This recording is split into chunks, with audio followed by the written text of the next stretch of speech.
Hello, hello, hello.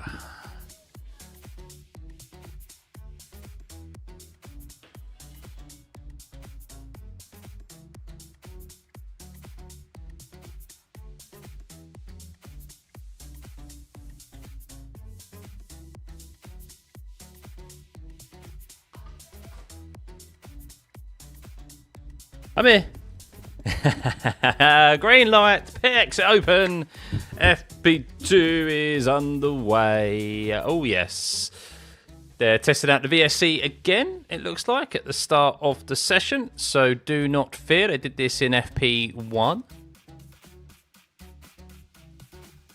So, yes, welcome back, everyone. Welcome back. If you missed FP1, what did they do? Who was fastest? Lewis Hamilton. Lewis Hamilton and Charles Leclerc were 1 and 2 in FP1. A full-on glory run, if I may say so myself. Am I allowed to believe in a Hamilton win, Andy? You can believe all you like, but just be prepared for sadness come Sunday. Hey, David, good to see you, mate. You've been watching my videos since the China GP. Oh, lovely. Welcome back, buddy. Welcome back. Yes, welcome back, everyone who has been consistently tuning into these watch-alongs. Try my best to bring you every session this year. We've unfortunately not been able to make a couple of practice sessions, but we've made every qualifying and every race on Sunday and every sprint race as well. So that is what matters ultimately. But yeah, always good to tune in for the practice sessions, have an opportunity to chat with you all, and yeah. Absolutely love it. So, am I busy, Steve-O? I am busy. I'm back to work now. So, yeah, still got a couple of little things to do after this. But, yeah, no, back to reality. Unfortunately, while these watch-alongs are very successful, they don't pay the bills outright. So, yeah, not quite there yet. It's the shirt, Peter. As we said in FP1, we proved last week that it is not the shirt, that is the cuss. So that's why I'm wearing it every single day or every single session for this weekend. I'm trying to make it into a positive, you know. So, hey, Brad, good to see you. How's the little lady doing? She's doing very well, Peter. Yeah, growing up very quickly. She's got lots of teeth now. She's trying. I mean, she's quite a bit of a late bloomer in relation to crawling. She's quite a big girl, big baby. So yeah, she's starting to really actively try and crawl and pull herself up and stuff like that. But yeah, she's been whizzing around in a wheeler, in a set of wheels for quite some time. So like a stroller, whatever you like to call it. Hey, Ord, I'm very well, thank you. Good to see you again. It seems the Ferrari shirt has got its mojo back. Exactly, Rob. Exactly. I paid good money for this as well. This wasn't free, by the way. So. Just over a year, Steve-O. Oh, lovely. You was up at 7 a.m. this morning to update the website before 9 a.m. shop opening. Exactly. Got a graph, man. Whoa, 46 months.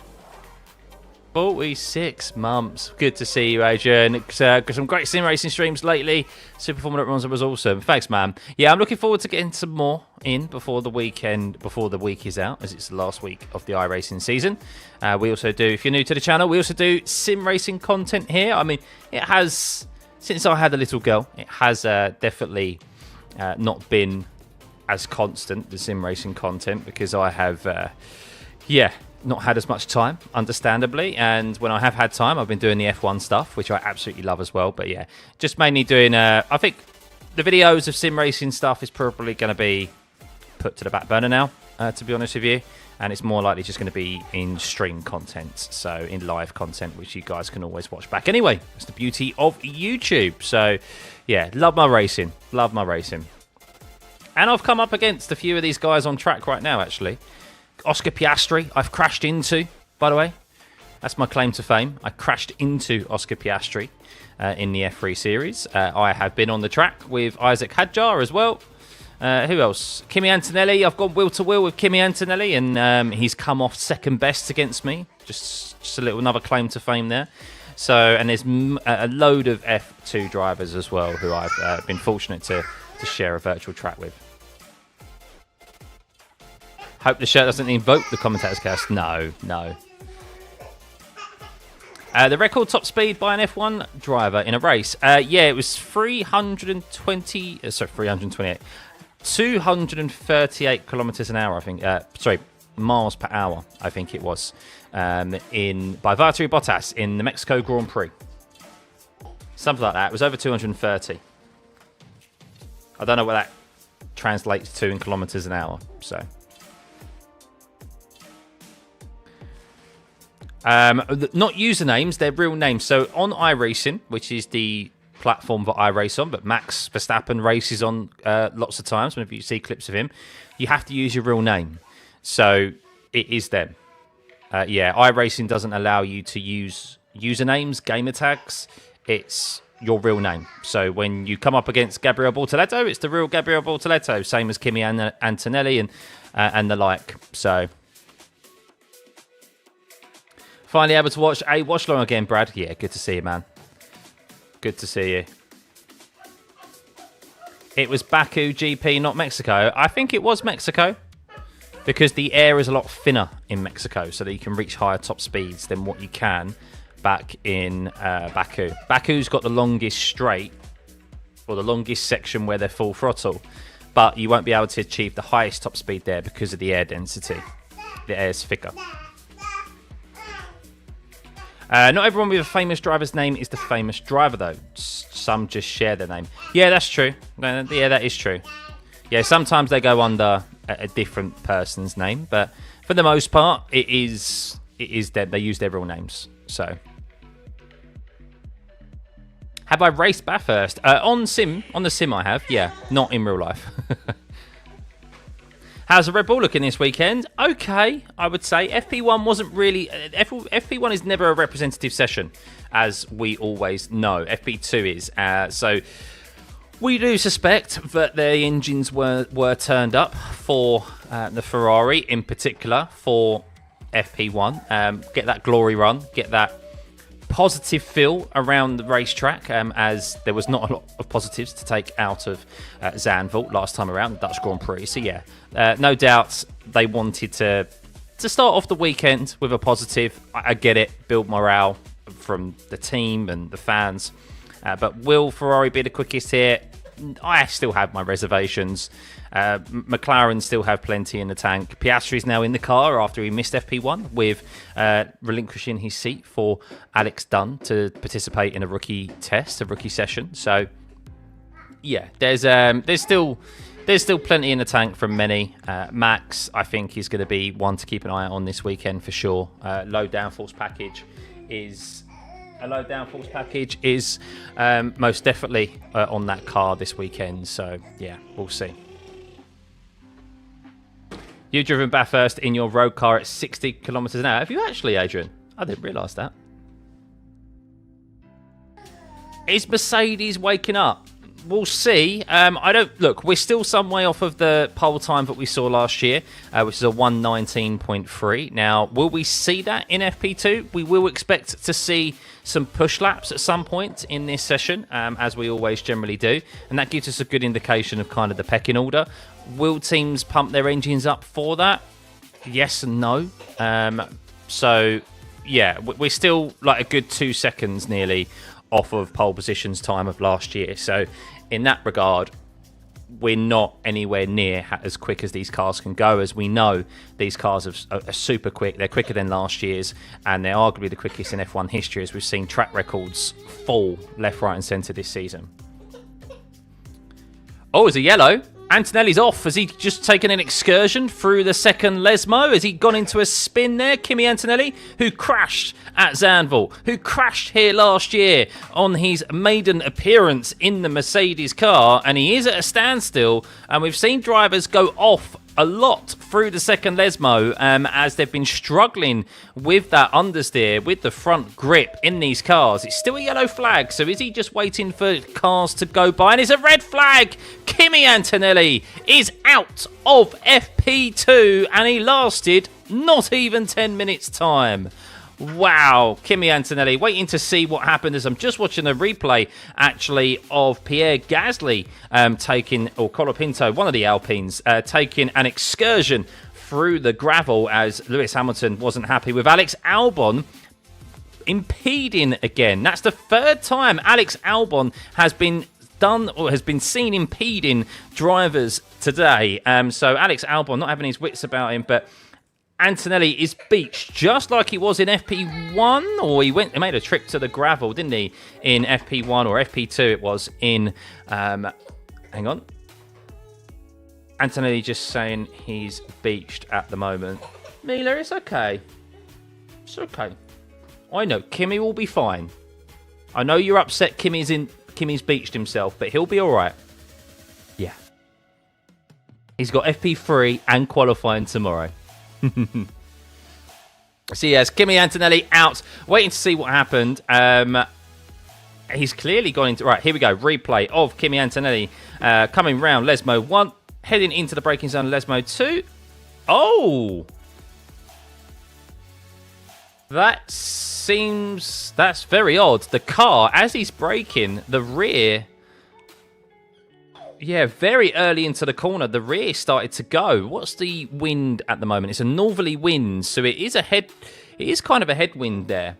But yeah, there was a snap of oversteer from the car very early on, like just as he's like touching the brakes. As soon as he touched the brakes, the rear snapped on him and sent him round. So very odd one there from the Mercedes. I don't know how much can be attributed to Kimi there, but very odd. Very odd there. Maybe brake bias a bit too far back, or a snap of a gust of wind through there. Not entirely sure.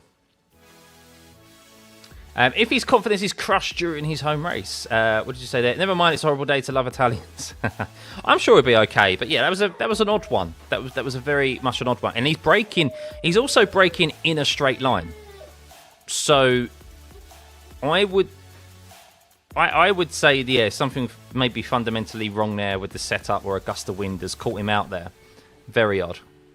Because it wasn't through the corner that there was an issue. But that's why we've currently got a red flag, guys. For those of you who are just tuning in, Kimi Antonelli has beached himself after having a moment through turn 7, the second Lesmo. Lots of gravel there, and yes, he is unable to continue in this FP2 session.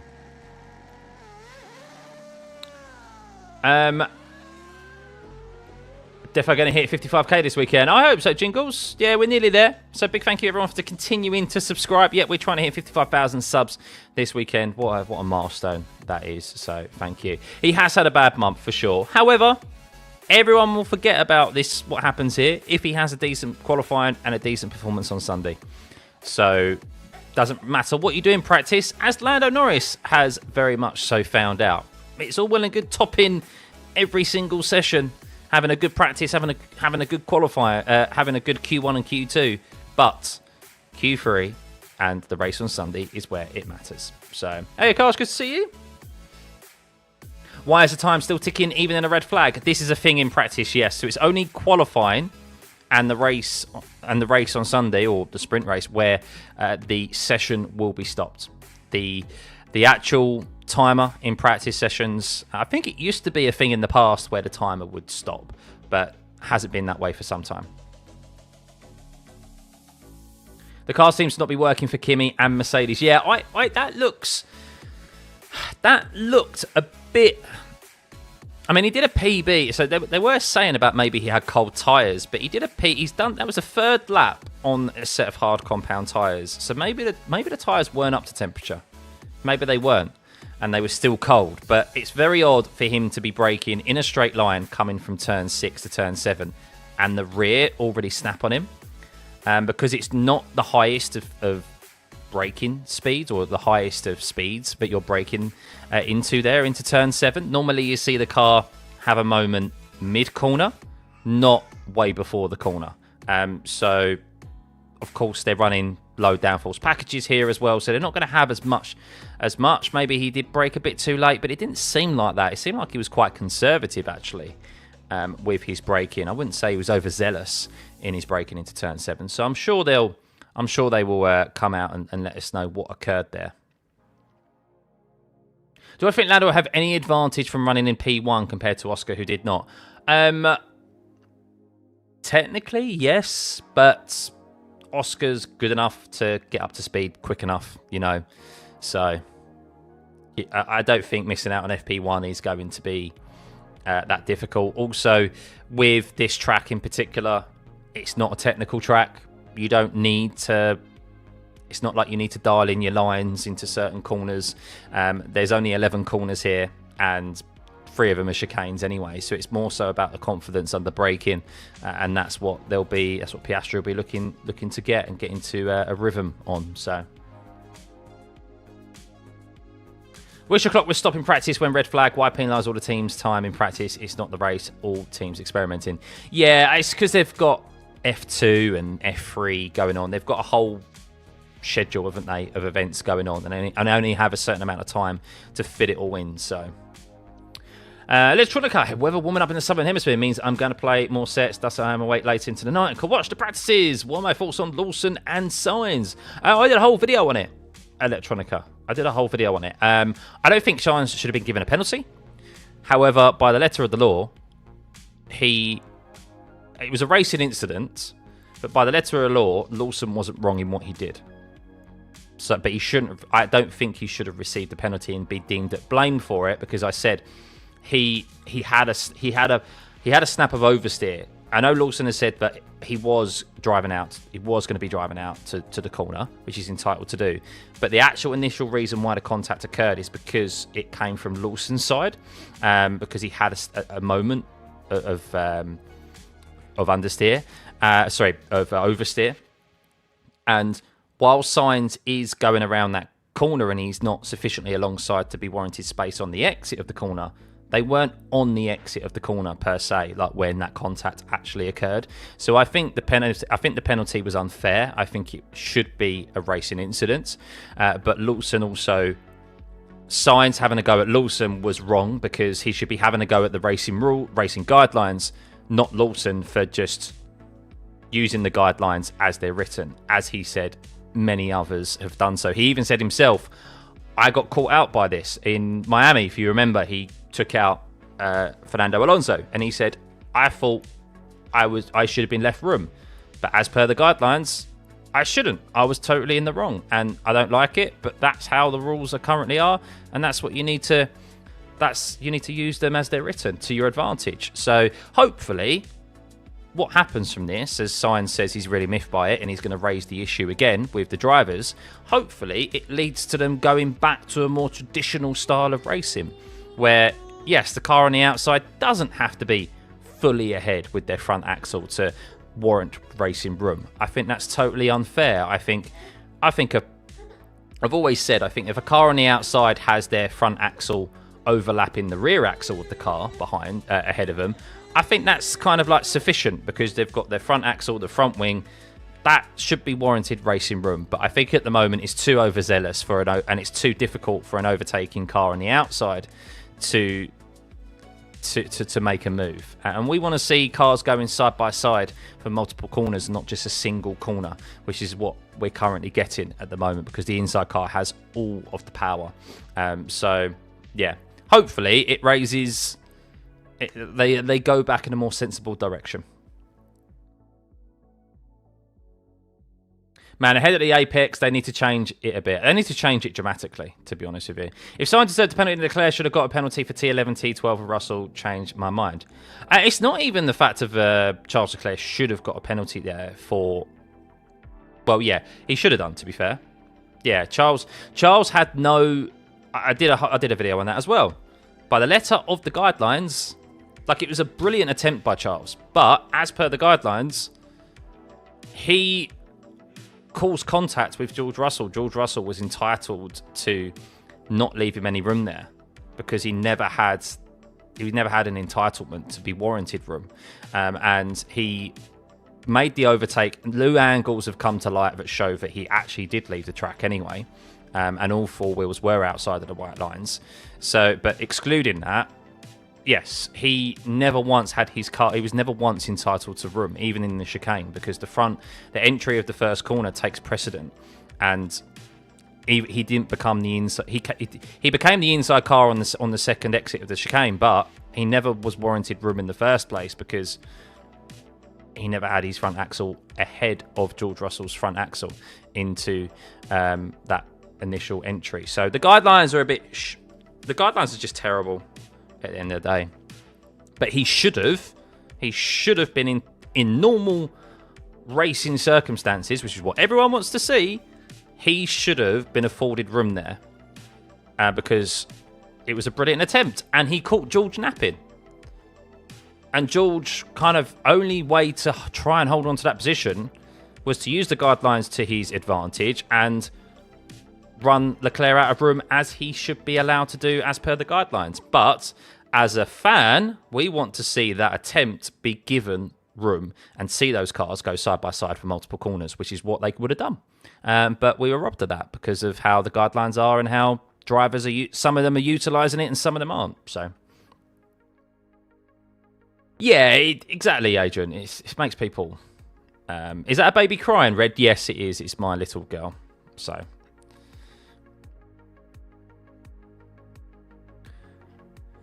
Right, let's have an update, shall we? So, Max Verstappen, fastest at the moment. I do think he's going to maybe get in the way here of the McLarens. But Verstappen, 20.7. We're still some way off the fastest lap we saw last year in qualifying, which is at 1:19.3. We will see the drivers, no doubt, go onto a soft compound tyre at some point, maybe not very long. An incident from Turn and Bortoletto ignoring a yellow flag infringement for some reason. Not entirely sure why that has occurred. Piastri failing to follow race director's instructions will be investigated after the session. I'm not entirely sure what the race director's instructions relate to there, but yeah, we'll see what comes of that with Oscar Piastri. Could he potentially be getting a penalty? I have no idea what it's in relation to, so we will see. It was Baku. There was a similar speed in Mexico, but it wasn't the fastest. Mexico was 3.72. Baku was 3.78. Was it? If I'm wrong, I'm wrong. Likely that's the second chicane and rejoin him. I'm not so sure, Adrian, because they instantly gave black and white flags for that to Hadjar and Russell earlier on today in FP1. So I'm not sure why that would be failing to follow. I mean, that is a race director's instruction, but they gave a black and white flag instantly to Hadjar and George Russell earlier. So I don't know why that would be... Well, you wouldn't get a black and white flag as well if it's pretty... It would be pretty black and white if he's not gone around that bollard or not. So, hey, Mike. So will this be another "we're going to give Ferrari fans hope only to take it away" weekends? Yes. Sorry, I just do think it is. Yeah, I hope I'm pleasantly surprised, but they turn the engines up at FP1. There's no way that Verstappen and McLaren in particular were that far off of the pace to Ferrari. And the lap times as well that you saw were nowhere near low. That we weren't even into the 19s. So that just shows how much pace there is in hand for these teams. As always, FP2 is going to be more representative. Drivers still out there on the mediums at the moment and doing some hards. Colapinto is the first driver out onto a set of softs, by the way. So we'll keep an eye on him. So, yeah, we're approaching the halfway mark of this FP2 session, and that is when we are probably going to start to see those soft tyres go on and see some push laps, which is always exciting for us. Did Hadjar split his floor? Did he, Max? I imagine they would. If he split the floor, they will have a spare... They normally have a spare one here. So I imagine he would have one on it. I don't know if he actually has, but yeah. Williams have appealed for a penalty reversal. If it's revoked, does Sainz get P6 in Zandvoort? No, it just means that he won't... It's a statement, basically. Big moment by Alex Albon. Woo!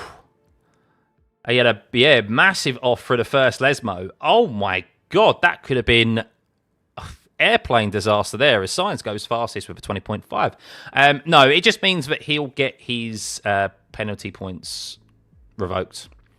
They can't alter the result now. It's just, and it's kind of a statement of intent for the stewards to accept that they made the wrong decision, and to also kind of gain an understanding of the racing guidelines as well. So it's more of a principle thing more than trying to get a result reinstated and stuff. which they wouldn't be able to do now anyway because of everything that happened after the race and where they finished.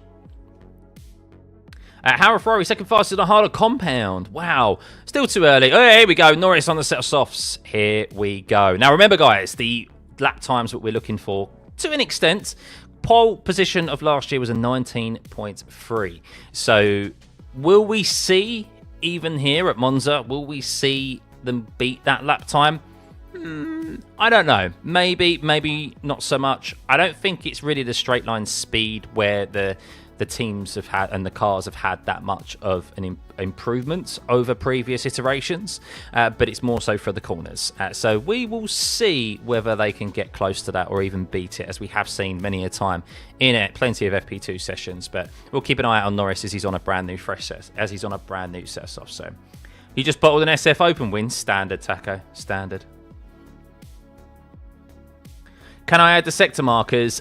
Unfortunately, I can't do that without altering the whole track colour, the colour of the track, which we did try and do earlier on, and it was just a bit, it's just a bit too messy, to be honest with you. Cleaner is better. What's the issue with Ferrari? They just made a poor car this year. But let's keep an eye on Lando Norris, shall we, as he makes his way down to the first corner. 336 kilometres an hour is what he just topped out with there as he makes his way into the hard braking zone of turn 1. Then it's all about the traction of the rear through turn 2, and it's full throttle again. You can see they're getting up to almost 300 kilometres an hour, exceeding 300 kilometres an hour as he makes his way through Curva Grande there and into the braking zone of turn 4. And unsurprisingly, he has gone fastest out of everyone today. A 26.649 through there. And then he makes his way through the second chicane, where I think he's going slowly and may have had a lock-up there or an issue. Did he have a lock-up? Did he have to take to the escape road? As he did at fastest first sector, but Lando Norris has bowed out of this push lap, which is a shame. So Lando Norris, an error there from him, waiting to see exactly what he did. No doubt it's probably a lock-up. We've seen plenty of lock-ups in FP1 down into turn 4. Let's see if they show it. They're slightly delayed, the TV coverage in relation to it. So I think Ferrari is on top because McLaren learned from last year to concentrate on race pace. Why would they turn up the engine and burn it? It doesn't make sense. I totally agree, Dusko. Good to see you, by the way. Yeah, Ferrari definitely turned up the engine in FP1. So, yeah, Lando just bowed out of his push lap. I don't know why he did that, though. Still waiting to see a replay of it. Championship still up for grabs. Anything can happen in the next couple of races. Norris can realistically still win. Yeah, there's still plenty of races left for him. Arguably, it's still within his control. He could win every single race between now and the end of the season. Now, some of you may laugh, but that's a possibility. He's in a car that's fast enough to do that.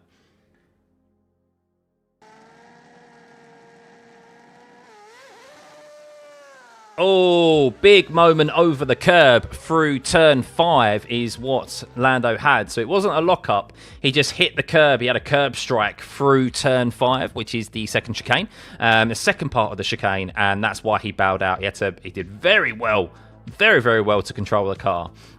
So, yes, that's why he bowed out of that lap. But we'll stay on board with him now as he's on... Well, is he on a push lap or is he on a second cool-down lap?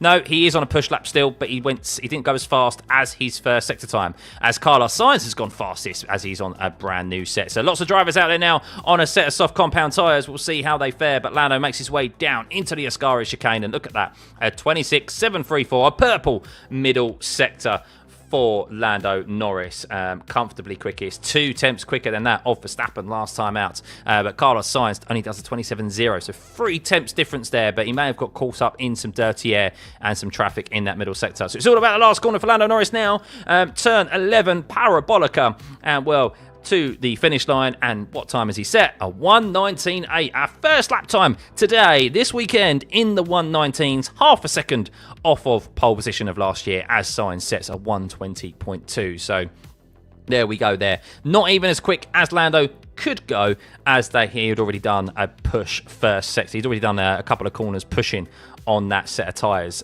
So yeah, there's more in the tank there. as Oscar Piastri is in the pit lane and making his way out of the pit lane.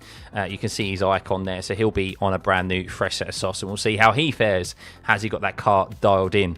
We will see. Bortoletto also to be investigated after the session, a yellow flag infringements.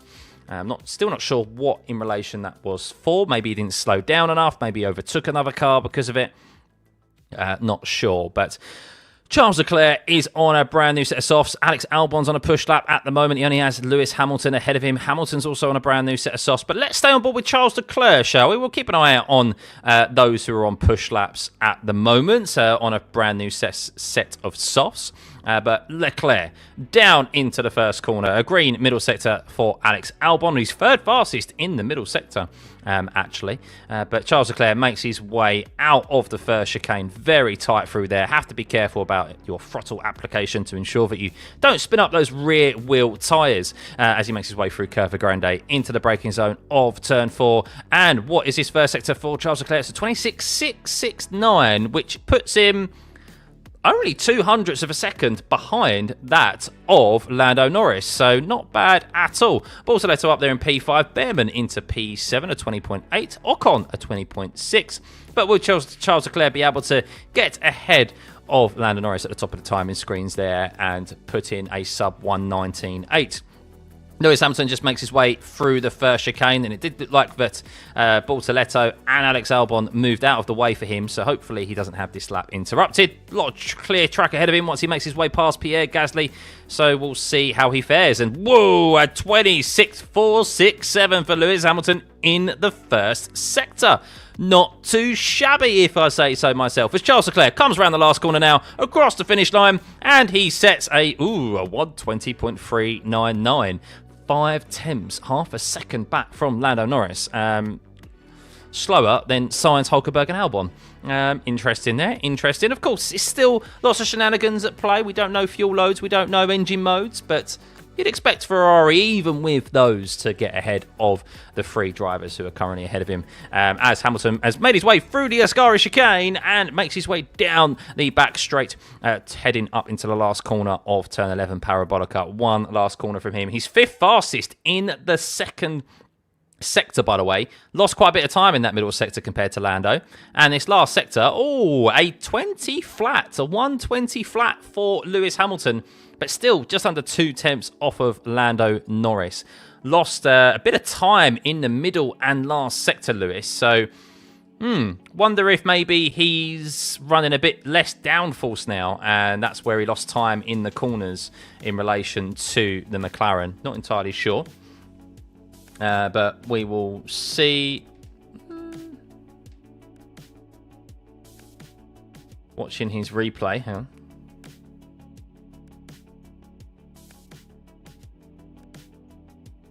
His last sector looked good, but yeah, seems like maybe running a bit less downforce. The top speed for Lewis Hamilton last time out as well. He's considerably quicker than Lando. Norris and Piastri at the moment are 18th and 19th in the last sector in the speed trap. So they're slow again. So clearly indicating that they're probably running more downforce than that of the other teams, as they have done for the majority of this season.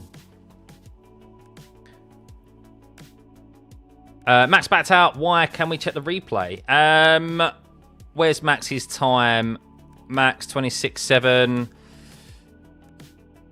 His first sector wasn't particularly quick, to be honest with you, so he might have just got caught in some traffic.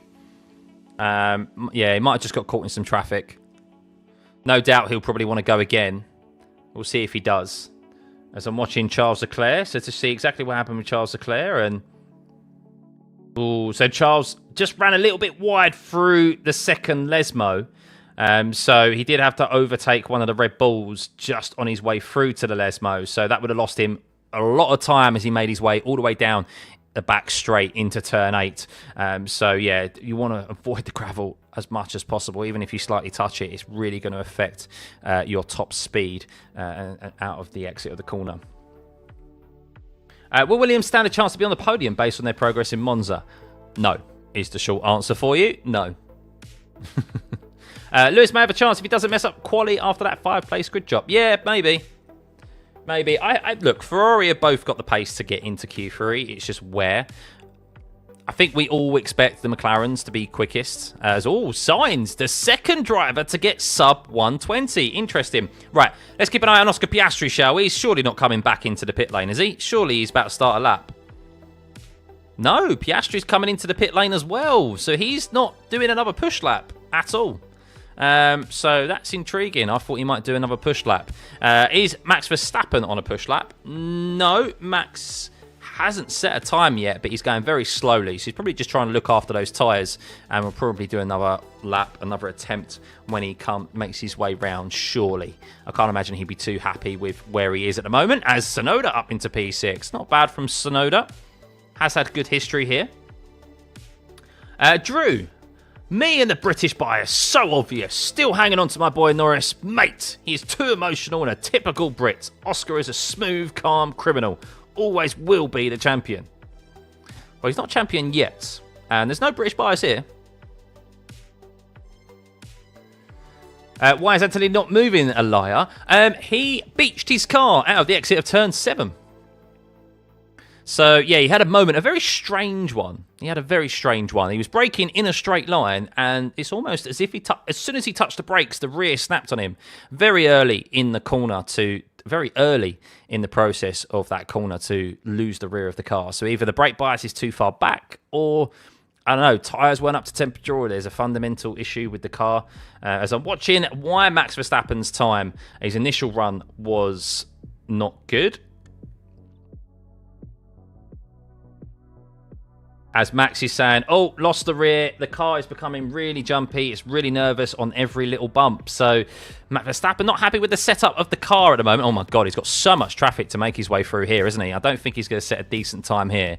As watching Lance Stroll as well. Lance Stroll got impeded or came across one of the cars in the middle of a Ascari chicane, so not very good. But Verstappen making his way down the back straight there, overtaking a load of cars down into Ascari. So what is his second sector time for Max?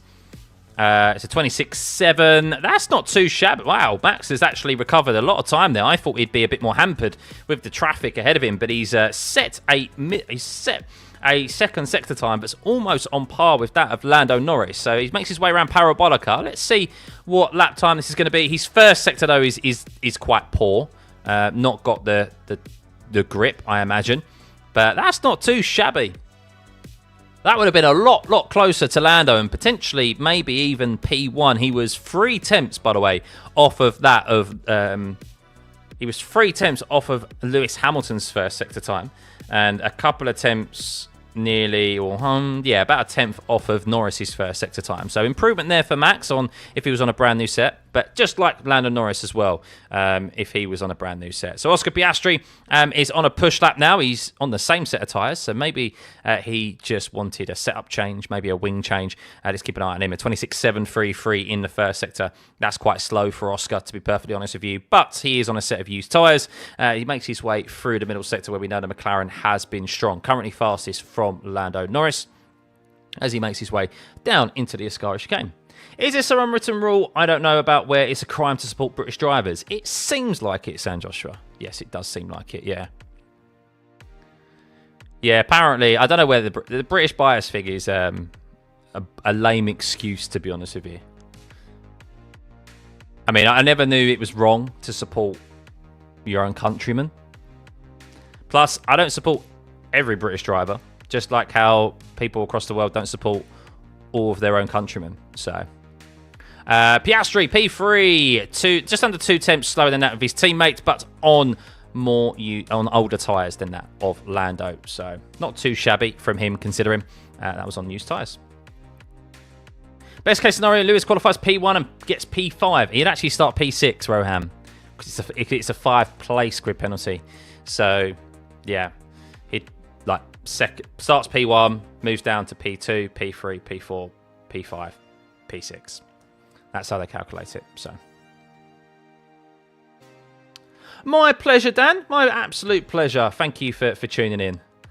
Someone, please, guys, what and who is that small dot after turn 7? Kimi Antonelli. Am I doing a watch along for FP3? I am indeed. Yes, I'll be live tomorrow for FP3, and I'll be live, of course, for qualifying. We'll be able to stay on. We'll be on live 15 minutes before the practice session gets underway tomorrow. So yeah, qualifying. One of the most exciting qualifyings, Monza, because of just how quick these drivers do go around here, and it's a quick lap as well, like a short lap. So yeah, drivers can get multiple laps in. I think I should just put the Union Jack in the background during the race. I know. Am I 1/16th Chinese? I have no idea, Akash. I've never done a genetic background thing. No idea. My immediate family are not. They're not half or a quarter or anything, as far as I'm aware. So, yeah. As of 2 hours ago, you're officially a college graduate. Congratulations! Congratulations! I know what it's like. I know what it's like to be a graduate. I graduated last year from university. I did a degree, so while working. So yeah, I know exactly how that feels, man. Pour yourself a pint, crack open a beer. You deserve it. Other beverages are available.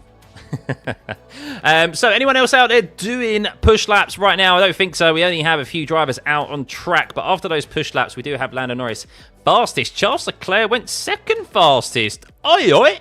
Where did that come from? If we look at the sector times then, after those laps have now been completed, well, you can see that Lewis Hamilton was quickest in the first sector, but then was losing time throughout the remainder of the lap where more downforce is required. So maybe Lewis has trimmed off quite a bit of downforce from FP1 to FP2, but not too shabby from him to be fastest in that first sector. The second sector owned by Lando Norris there, but only just by ahead of Carlos Sainz and Max Verstappen. You can see there Leclerc and Hamilton losing time quite considerably in that middle sector.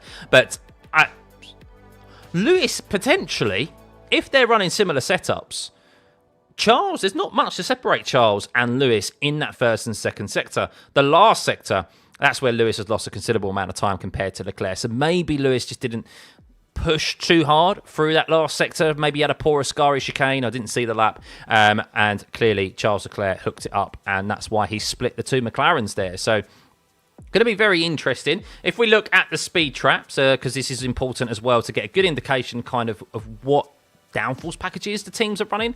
You can see in the speed trap, which is at the end of the start-finish straight. And, well, look who is in the bottom three there. Shock, horror, the two McLarens, as they have been for the majority of this season. Yes, it could be engine modes, but it's quite known from what we can see, and it's a pattern of theirs, is that they run more downforce than that of their competitors, as they have more efficiency and strength in the corners. So 337 to 335 for Norris and Piastri, whereas you look at Hamilton and Leclerc, 343, 341. That's quite a considerable margin there.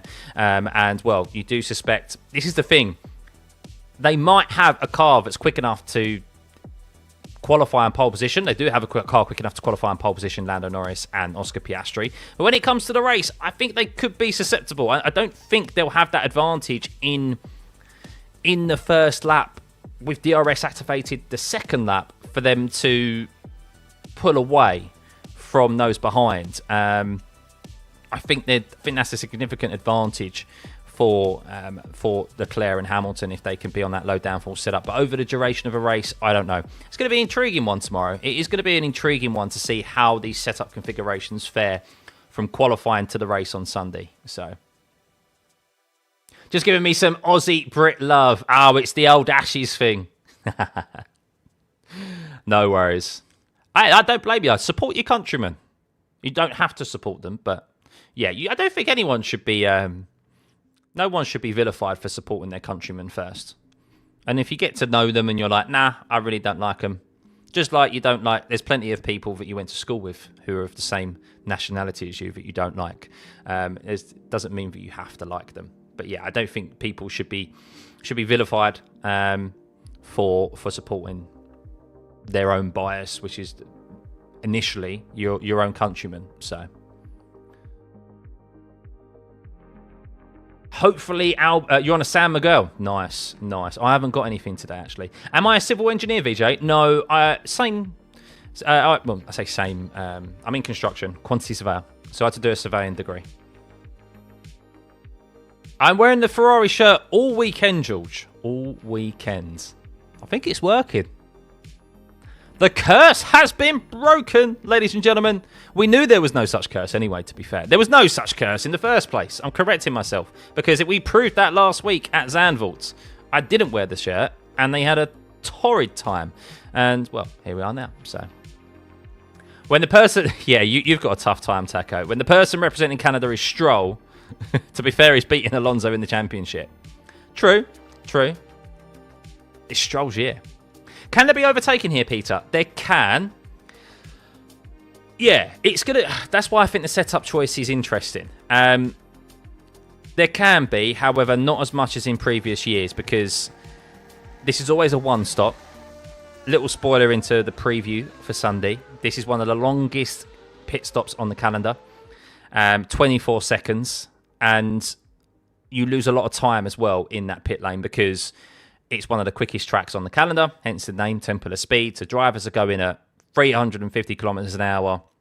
Sorry, over 300 kilometers an hour while you're trundling down at the pit lane. So you want to spend as little time in the pit lane as possible. So that's why it always ends up being a one-stop, primarily, unless there's safety cars and there's an opportunity to put on a fresh set of tyres. But yeah, it is primarily a one-stop strategy. Overtaking is possible, however, not as common as what we used to see because of the amount of dirty air that these cars throw off, even with the low downforce packages.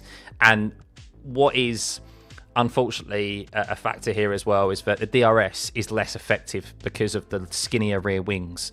So you're not going to gain as much because the flap is not as large, so as compared to other circuits. So really what we need here, is a headwind heading into the first corner because then it provides more of an efficiency for an increased efficiency of the DRS and the slipstream.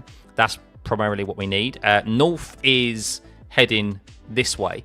So what we need is a north wind. At the moment, we've got a northwest wind. So that's okay. But that's what we need in the race on Sunday is a north wind because then that's a headwind into turn one. I can't believe the words "it's difficult to overtake at Monza" even exist in a sentence. Exactly, it shouldn't be. You could argue what they should do, and some people would call it artificial, and I guess it is to an extent, but what they should do is that they should ensure that you can't run a low downforce setup at Monza. They should say, no, you're only allowed to have this rear wing. Or that would provide more overtaking because the slipstream then is more powerful, the DRS is more powerful, and just like it is in when you do your online races or whatever, if there's a fixed setup, that would mean that there'd be more slipstream and there'd be more overtaking opportunities. It'd be a lot closer racing as well, but whether you'd want that or not, I don't know. But that's one way to improve racing at this particular circuit. So you got a feeling at Monza the Ferrari team is more focused than usual. That's not a feeling. That's a correct assumption, I would assume, because this is the one place they want to win every single season. I see your Stroll and raise you one, Sergeant. Antonelli ahead of Colapinto while being out. That's crazy. Yeah, that is. Oh yeah. What's happened there with Colapinto and Antonelli? And Antonelli's out, and he only did he only did one push lap, really, on the set of hards as well. Yeah, Kimi Antonelli went straight into the gravel at turn 7. So, sorry, what did someone say there? Raven, you said headwind is actually bad for top speed, but great for steering. Yeah, well, it is bad for top speed, but it means that the slipstream is more effective because there's more resistance for the lead car ahead. So the slipstream becomes more powerful, as does the DRS as well, the DRS flap, because you just gain more compared to the car ahead that doesn't have that. Even if the car ahead has DRS, they're the one that is punching the hole ahead of you. They've got more resistance. of course, if it's a tailwind, then they're not going to have. It's going to make it even more difficult to overtake because they've got more of an assistance. There's less resistance. Or the only thing you need to be careful of course, is your braking marker and where you brake because you're going to be carrying more speed. So, yeah, that with the low downforce setups, that's what we need. Or, as I said, not you can't do it now, but moving forward, you say Monza, we limit the rear wing specification or the downforce specification. You can't have the skinny rear wings anymore. 0.18 seconds separated the 6 drivers last year in qualifying. Yeah, it's going to be close. There's not too many corners for them to make up the difference, is there? So, but McLaren, I do expect McLaren still to be on the front row. They have been so good this year in the slow corners. The traction they have out of the slow corners has been phenomenal, and I expect that to be the case here. However, the setup, the rear wing configuration they decide to use is going to be interesting. Do they go? I do suspect they're going to go for more rear wing than that of their competitors. I say competitors; they're not really competitors this year, but it could make the race start interesting.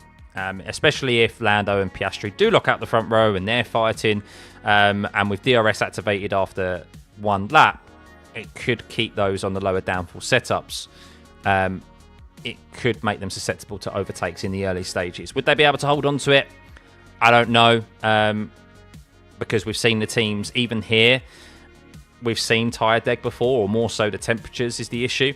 And McLaren are the best at that compared to everyone else on the grid. So it could only be a matter of time, but at least spice it up a bit, wouldn't it? If teams are going to be able to get ahead of the McLarens or get in between them and stuff. So,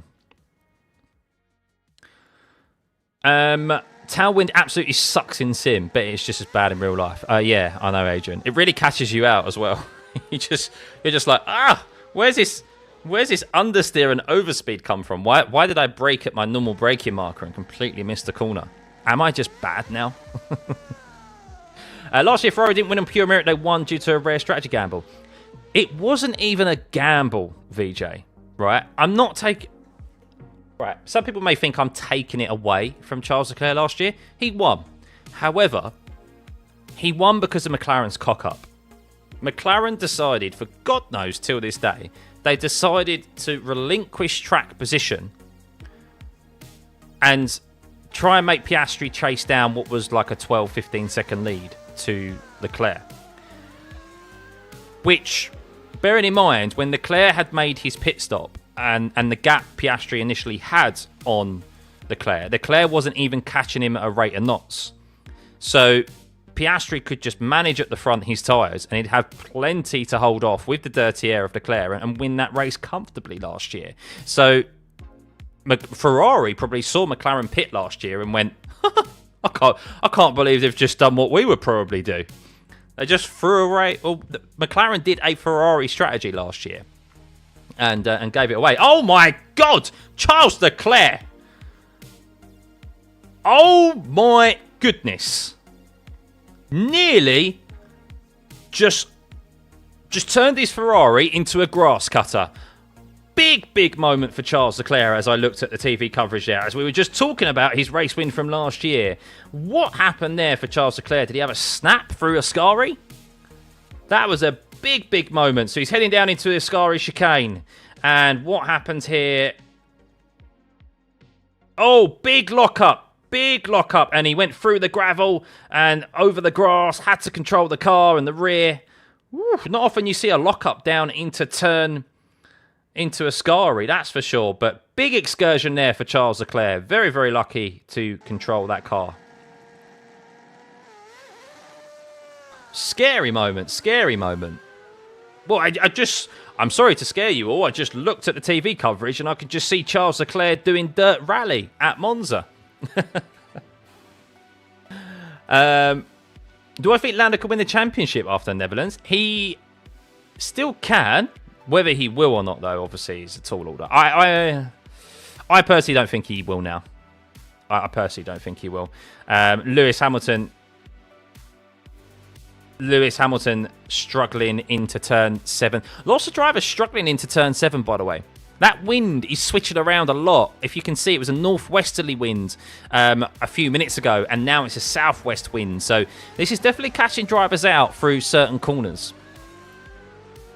WRC has used Monza as a stage, including the Albanken. Has it actually? F1 TV stating that all took allocated new PUs, have them turned down this session, will turn up in quality. Yes, so Max has a new engine. Yep, Gasly, Albon, Ocon, and Gabby as well. So this is why I think Max will come into play this weekend, because he's got a brand new power unit. I did see that documentation earlier on, and I forgot to mention it at the start. So I think Max is going to, I think Max will come on strong in qualifying tomorrow. So we know McLaren's going to be quick. I think it's interesting that Ferrari's up there, Charles Leclerc is up there, and there's not hopium with Ferrari, but I think there is genuine data here from what we've seen to suggest that they can fight maybe for the second row, and P1 maybe. So many, by the way, Oscar Piastri's just dipped a wheel in the second, Lesmo as well, Lewis Hamilton. So many drivers are going off through turn 7 or dipping a wheel through there. Which race do I think the Ferraris have a chance? I think this is their best opportunity, to be honest with you. I don't see any other race circuits between now and the end of the season where they're going to have an opportunity of a race win. I mean, it's even a tall order for them to win here as well. So, Piastri's steward summons was for entering the fast lane before the restart of the session was confirmed. Entering the fast lane. Oh, well, that's a one-place grid penalty then, isn't it? We saw George Russell get that this year. We've seen a couple of drivers do that this year. That's a one-place grid penalty for for Piastri, if that's the case, isn't it? Lando is one Oscar DNF away from being right back in it. Nobody expected the Lando breakdown. No, exactly. Yeah, I mean, look, it is. I think if there isn't a DNF, though, I think it's a tall order. Because I don't see Piastri not winning like at least 3 races between now and the end of the season, you know? Could be wrong. But I think because of that, it's going to be tough for Lando to get back on him. But look, if Lando wins the next 3 races, it could put pressure on Piastri. Also, there's no guarantee as well that Piastri won't have a moment, and Lando as well. There's no guarantee that Lando might not have another retirement as well. It's not like because Lando's had one now, he's not going to have one for the rest of the season. So we don't want to see that. No one wants to see that. We want to see it decided out on track. But yeah, the championship is still to play for. We've seen championship leads of this like be chased down before with less races remaining. So yeah. Piastri had 5 seconds more than 10 laps to go, but he lost 0.5 seconds in 2 seconds that last lap before he pitted. Charles slipstreamed the whole race, then had better tyres to finish. Yeah, but so Piastri, if I remember rightly, they were pushing. So yeah, so this is also something with Piastri's strategy last year, is that he was fighting off Lando. He was pushing and pushing and pushing to ensure he took more out of his tyres to ensure he wouldn't be undercut by Norris. So I still think in that scenario, so he had less tyres than he normally would do, managing the race at the front. But I think ultimately he should have just held on to track position. I mean, there was no way he was going to chase down a lead of that margin or chase down that margin when he came out of the pits last year. So Norris Piastri to get ugly as the season goes on. Can't see it staying all calm. One moment between them and it all kicks off. I agree. I think there's still a moment between them, isn't there? Between now and the end of the season. There's got to be. So we need Michael Massey to bring it back closer. Thank you for the 2, George. By the way, I'd missed that. Apologies. Thank you. Brilliant. But yes, that if Piastri, so going back to Piastri in this race, if what you're stating is correct there, that there was a red flag for Kimi Antonelli, if he rejoined the fast lane in the pit lane before the session was given, was he given a, is it because they hadn't given, they'd only said the estimated restart time and they hadn't given an official restart time? Because that's what we've seen penalties for. Conor Pittman got 1 grid place penalty for the same thing. Yeah, and so did George Russell as well. So when they say estimated start time, the team should be waiting until official start time. So if he's gone out on the estimated start time out of the pit lane, like waiting there before the official restart time, he will receive a one-place grid penalty. So I think he could be receiving a one-place grid penalty for this weekend. So no one pushing at the moment. No, drivers just out there doing laps. They're all on varying tyres at the moment, so it's very difficult to kind of ascertain race pace. Norris and Piastri on the mediums, Leclerc, Sainz, and I mean Hamilton's on the hards. I'll tell you what, Hamilton's a 123.6 last time around on a set of hards compared to Norris's 123.7 on mediums. Ain't too shabby, as we have checkered flag there. So that weren't too... well, I'll have to have a check some lap times there. Hamilton's race pace might be okay compared to the McLarens. We'll see. But yeah, we still don't know engine modes and so forth. They've no doubt got them turned down. This is a track, of course, which does put stress on the engine because you're at the top end of the revs quite a lot through here. So Max will score P1 in the Italian Grand Prix. He could do. He could do. He's got a brand new engine in the car, and we know this is a track where if you have a brand new engine, it really does help you having that additional power. So, yeah, I think keep an eye. I said I think Max. My prediction is Max will win this weekend. I think he could. I think he's going to be a thorn in the McLaren side. And, well, if Oscar Piastri doesn't qualify on pole and he has a one-place grid penalty, it could make his life a bit tougher, especially if he's going to be on a setup that isn't particularly quick in the straights. It's going to make it tough for him to overtake. We will see. Russell's penalty at Bahrain, a one-place grid place. Yeah, because it was the first time we've ever had this penalty. So it set a precedent, didn't it? And then since then, we've seen it a couple of times, I think. So, yeah, Russell, because they never normally go estimated, they went official. It's weird how one never had this issue before, and then we've seen it happen three times now. So, what chance do I think the Ferraris have? I think...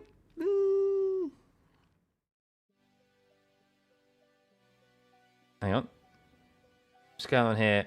Another big lockup. Is that Lewis or Charles? Charles is having lockups left, right, and centre at the moment, by the way. So Charles Leclerc on the limit. Big. Yeah, he's had some moments, Charles. Scott, look at Hamilton's time on the hard tyre. Yeah, it wasn't too shabby. A 24-1 there. Okay, so that's a bit more like it, but maybe maybe some traffic played into that. I don't know. I'll have a look at some times afterwards. So a Synodium is happening this weekend. Invest in Yuki Tsunoda stocks now. Well, down in 9th at the moment. So they're making the excuse. They're making the excuse of... yeah, so they're making the excuse in the Sky commentary box that George Russell's penalty was in qualifying. I'm not sure if Colapinto's one was in qualifying as well. Maybe it was. So they might... I mean, they're saying this is in practice for Piastri. So would it be a fine or would it be a grid penalty? I don't know. So if Colapinto's in qualifying, so he may get away. He may not get a one-place grid penalty, and it may be a fine to the team because it's in practice and not qualifying. So, what about Charles in Red Bull rumours? Is there rumours into Red Bull?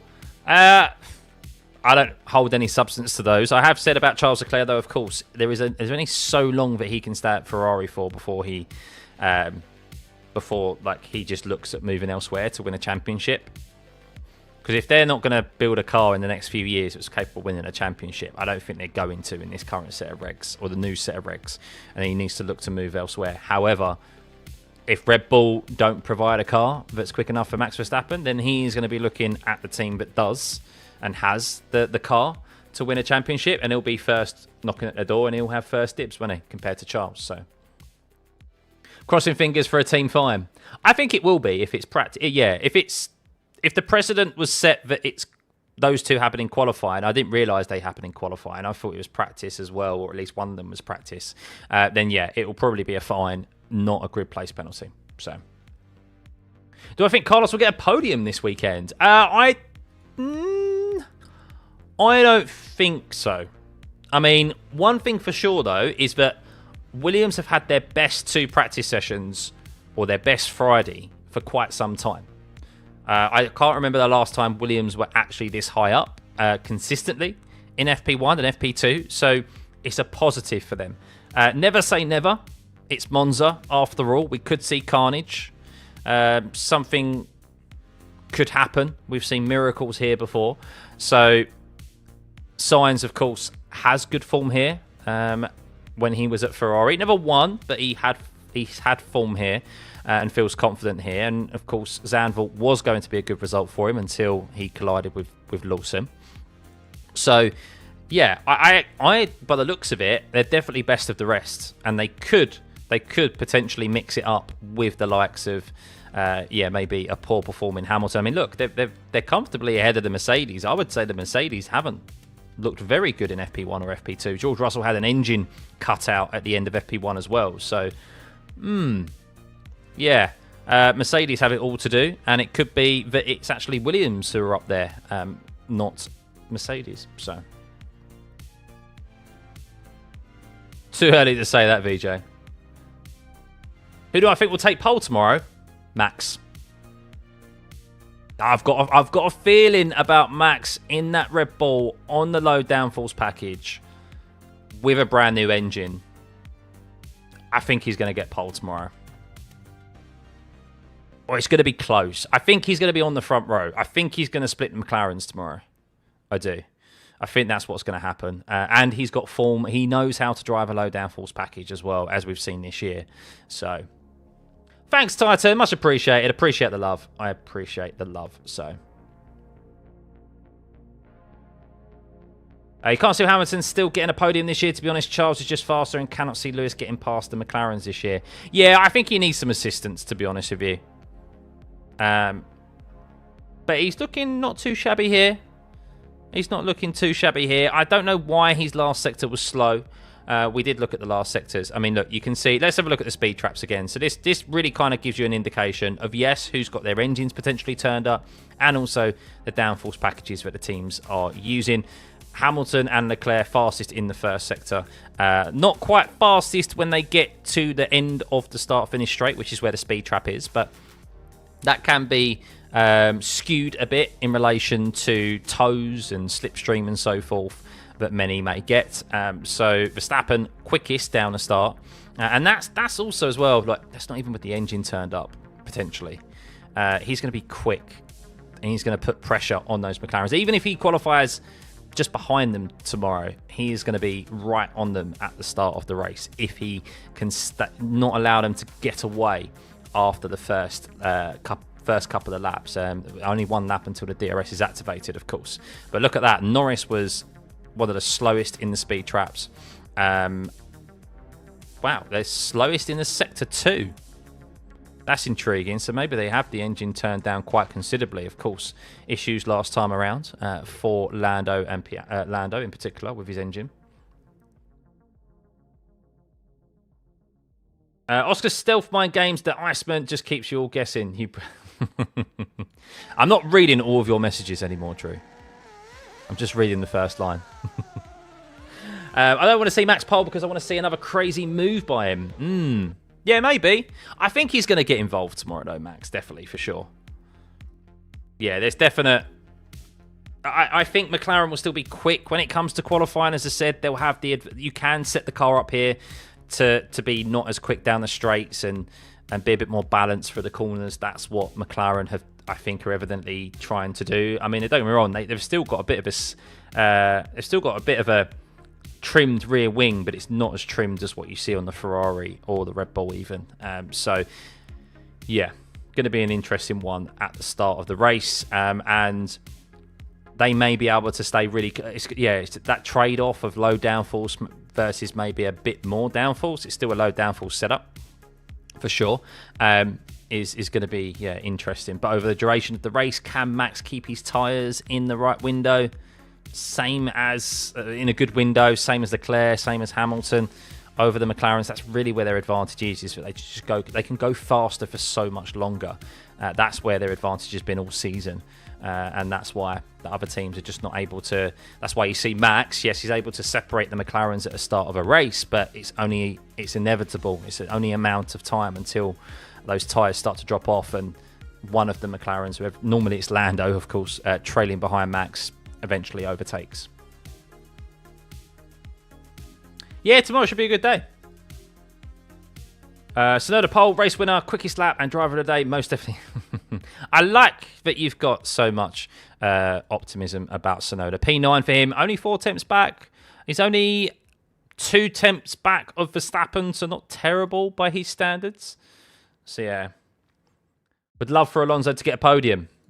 Not here, not here. The Aston Martin's weakness is at low downforce circuits, and their strength is at high downforce circuits, hence why they perform much better at Zandvoort and Hungary.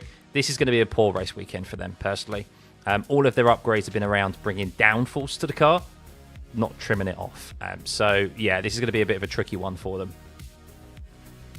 FP3 is tomorrow, Jack. I'm about to end the stream and call it a day. I want to say a big thank you to everyone for tuning in. We are at 54,826 subscribers, so fast approaching. Less than 200 subscribers until we hit 55,000. So a big thank you everyone for tuning in as always. We'll be live, yes, 15 minutes, I think 11:15 UK time. It's going to send you to the stream, redirect you to it once I end this stream, so you can leave it open in your browser or hit that notification bell button so you're notified 30 minutes before I go live. So could Williams be a surprise here? I think they could. Yeah, I think they're going to be best of the rest quite comfortably, and this has always been a strong track for them. So yeah, they're definitely going to mix it up in Q3 when push comes to shove. Ultimately, we are still half a second off of pole position's lap time of last year. The teams aren't going to run their engines at full tilt on the Friday. It's going to happen in qualifying on the Saturday. So even FP3 tomorrow, we're not going to see... I don't think we're going to see those lap times down towards the low 119s. It may be a bit quicker, maybe around a 119.6, maybe a couple of attempts quicker as they start to pick it up throughout that session and the weekend. But yeah, qualifying is going to be a different kettle of fish when it comes to the speed here. I know you do, Joe. But yeah, thank you, everyone. Who are the drivers who have disappointments, failures this season? Hamilton, Sainz, Antonelli, because Toto, but he was a new Verstappen, and he has been thrashed by Russell. Yeah, but it's a very different... These cars are very, very... They're a different kettle of fish. And that Mercedes is very different and a lot more difficult to drive than, say, the RB car that Isaac Hadjar has found himself in, and even the Stake F1 car. I would argue that as well. So, yeah, I think they'll be positive, actually, about most of Antonelli's season.